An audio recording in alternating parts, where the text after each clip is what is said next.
Hello and welcome to Turbo Thumbs. I am Rasta Joe, and this is Thumb Through. And we are thumbing through The Legend of Zelda Link's Awakening DX for the Game Boy Color. Let's get to it. Alright, so here we are back in the slime dungeon. Plenty of Zols and slimes to deal with. How nice. And oh shit. Excuse me. They like to surround you when you travel the stairs. Let's switch again real quick. Okay, forgot you were here. Up on being dead. So yeah, I said I was going to talk some more about that security job on this episode. So another cool thing about the library was behind it there was this big open field where they kept saying they were planning to put some kind of government building or something, but it never happened, at least not to my knowledge. But because there's so much open space back there, oftentimes a lot of cool wildlife stuff would happen. Like one time, part of my job was to go, patrol around the building, and that big open field back there.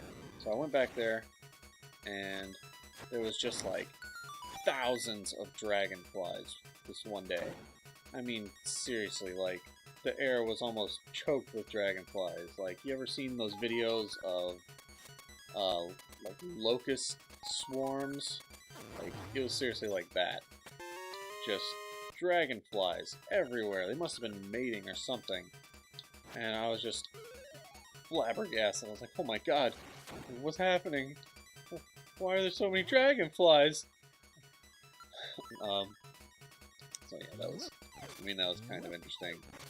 More interesting was, I was out walking back there one day, and oh shit, just fucked myself. I was walking back there one day, and I happened to look over on the building, and on like the corner of the wall or whatever, and right on the corner was a big fat praying mantis. And back then I was like super into anime and samurai, and I mean I still am, but back then I had more time to think about how cool that was. And yeah, so I found this praying mantis, and I went and grabbed it, and it let me pick it right up. It didn't seem afraid of me or anything, so I was just carrying it around on my hands, and letting it crawl on me and stuff. And basically, I like kind of didn't do my job for the rest of that day because I was too focused on, oh, you got 200 rupees. You're ecstatic. And I was just, oh man, praying mantis, so cool, blah blah blah. And I never really gave it a true name. I ended up naming it Baby, like it was my girlfriend or something, because I was that lonely and lame. But yeah, eventually I stopped letting it crawl on me, and I got a cup from the break room and some plastic wrap and a rubber band, and I forget what I was doing. Oh yeah, I put it in the cup for a while I actually did my job, more or less. But I took her home, and I had an old fish tank, and I was getting it set up for her, making a little habitat. And while I was doing that, I look in the cup, and it looks like she's taking a gigantic white shit. And I was like, whoa, what the fuck is happening? I had no idea what was going on. But I was like, I don't know what to do here. What the fuck is this? And so I just put the cup in the fish tank habitat and left it there. I'm like, I guess when she's done taking a shit, she'll climb out. But then it occurred to me, maybe she's laying eggs. And this is like an egg sack, and it was. It was like maybe like an inch long, white, foamy thing. And let's see, I'm trying to see where I need to go here. Oh, the key dungeon. Look at that. The rooms are shaped like 2 keys. Okay. So, yeah, so I put the cup in there, and she finally comes out, and I took the cup out, and I put the plastic wrap back on it, and I forget how long it took, but eventually the eggs hatched, and it was like probably like 30 or 40, even 50 or 60 teeny tiny little praying mantises. Little brown ones. She was like a green, the mother was like a green, like regular praying mantis, what you think of when you think of praying mantis. I looked up and there's like several colors of praying mantises. Really cool ones that live on orchids. They evolve to blend into the orchids, and they have like pointy eyes, which like point out. I don't know, it's weird, but so yeah, like tons of these little tiny babies, and I think I was gone when they actually hatched. I was gone for a few days, but my dad told me, yeah, they're just like running all over the place, these little guys, and they're all crazy and whatnot. And I was like, man, what should I do with them? Because, you know, praying mantises are cool. They're cool as shit. So I'm like, okay, I gotta help these things survive.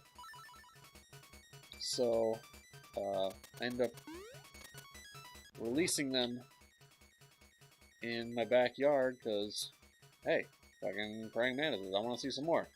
There were these plants. I don't know what kind of plants they were, but there were these plants in our backyard that just had shit tons of aphids all over them.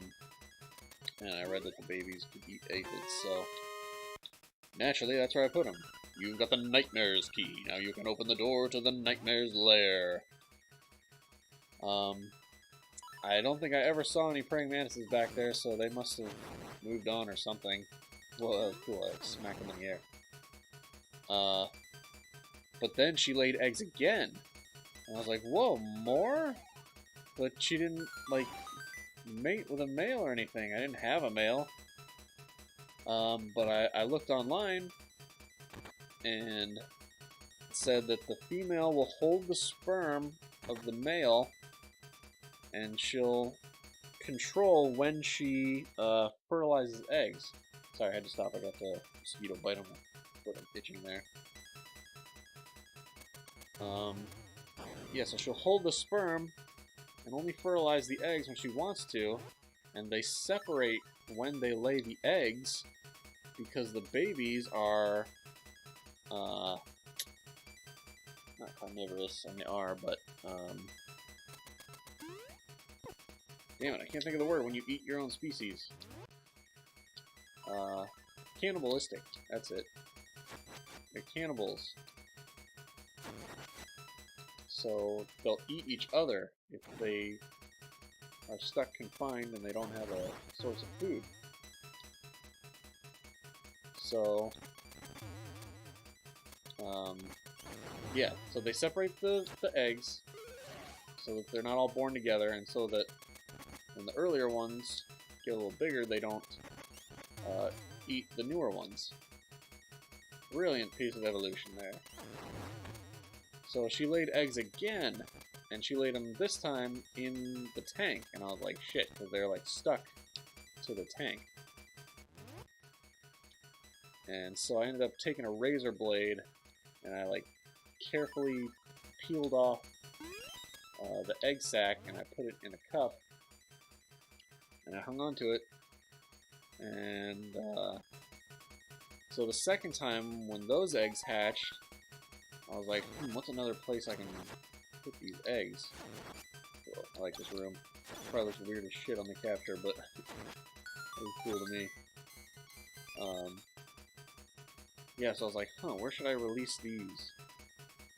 So, there's another room where you can ride these like conveyor belt things around. I like to do it just because I don't know why. I just do it. But anyway, I was like, oh, I'll go release them at the park that was kind of near my house. So, I get ready to take them to the park, and I put them in my car, and it was like a hot summer day, and not thinking that it was so hot out, I got out of my car and left them in there to go grab something else that I forgot, and when I came back, all of the babies were basically roasted. And I remember they were all just dead in the bottom, except for one that was hanging onto the plastic at the top, and he was dead, but one of his legs was just still hanging onto it, and he was just like swinging back and forth, dead corpse from the top of the cup that I had them all in, and I was like devastated, and I felt so stupid for letting them all die. Oh man. Alright, so we got a boss battle here. Neener, neener, you can't find me. Yeah, yeah. Well, he thinks he's clever and he's just gonna drop slimes on me. But I know how to get him down. Use the item that was in the dungeon. So, this guy like heals unless, fucking A. I don't know this being is difficult to split him. You gotta charge to break that last little bit there.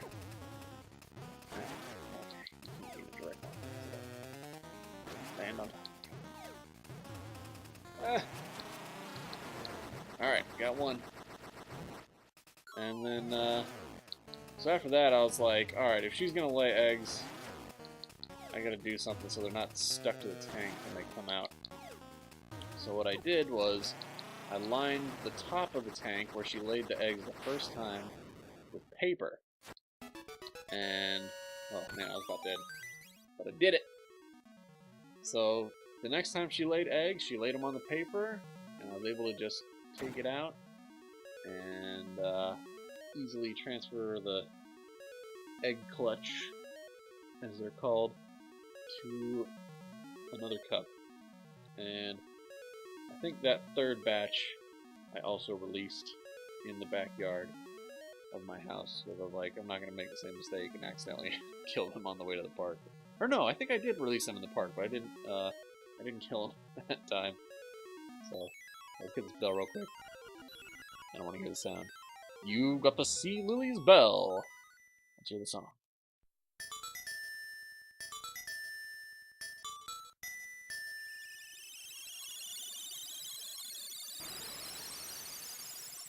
Very nice. So yeah, she laid eggs a total of 5 times, I think it was. And I released some at the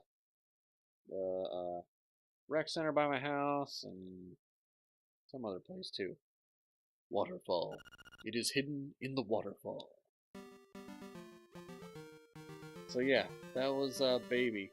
And unfortunately, she got kind of sad, I guess, depressed that she was stuck in that habitat I made for her. Oh, let's read this real quick.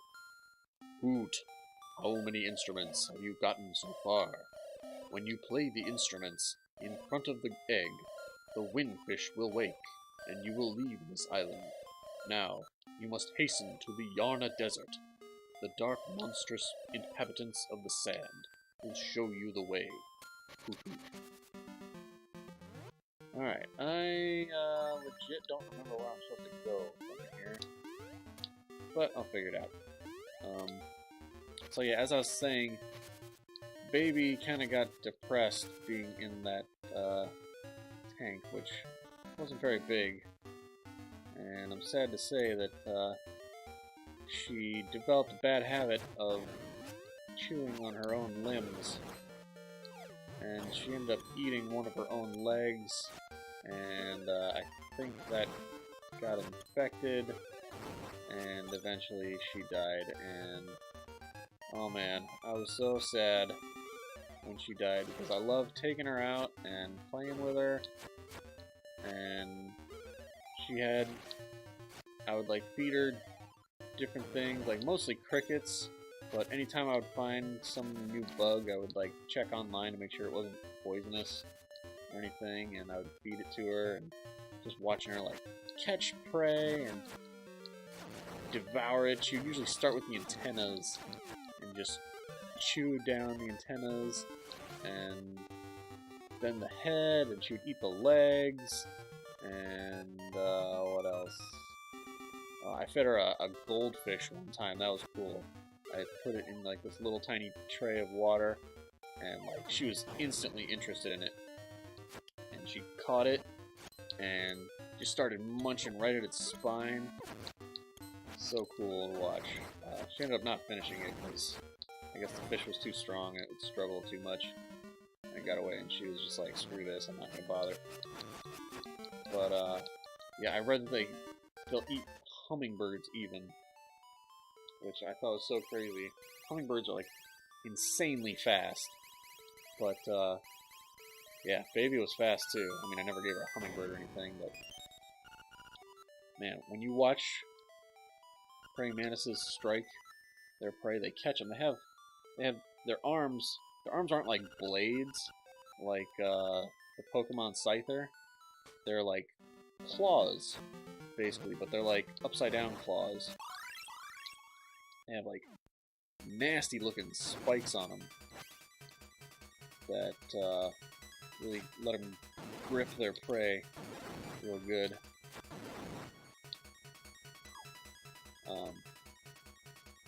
So yeah, they're friggin' crazy bastards.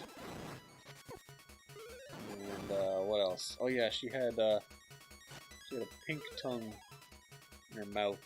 A little tiny pink tongue you'd see sometimes when she was eating or when she was cleaning herself. But unfortunately, she did pass away. Made a shit ton of friggin' babies, though. Hope some of them lived. Never got to see any after I released them, but here's hoping. Let's see.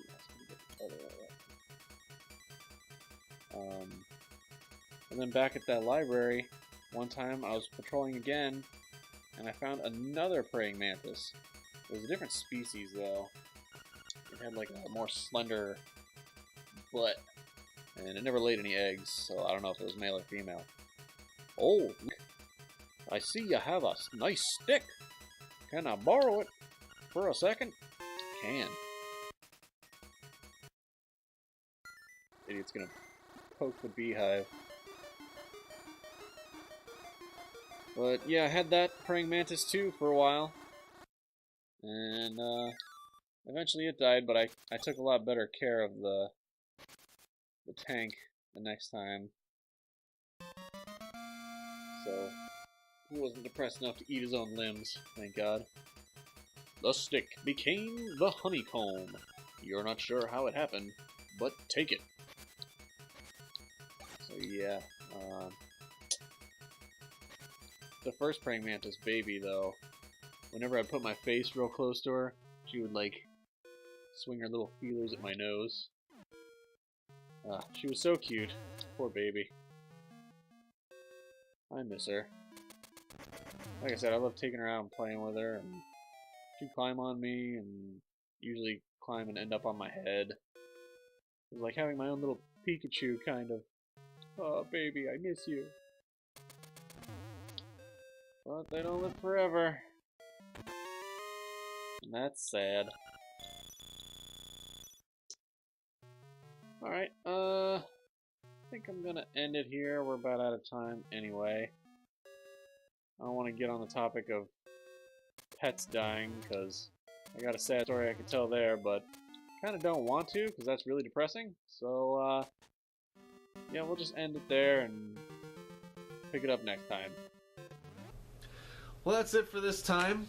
If you like what you've seen here, don't forget to like, subscribe, and comment down below. You can also follow us on Facebook at facebook.com/turbothumbs or on Twitter at twitter.com/turbo_thumbs. That's it for this time on Thumb Through. I have been Rasta Joe, and thank you for checking out Turbo Thumbs.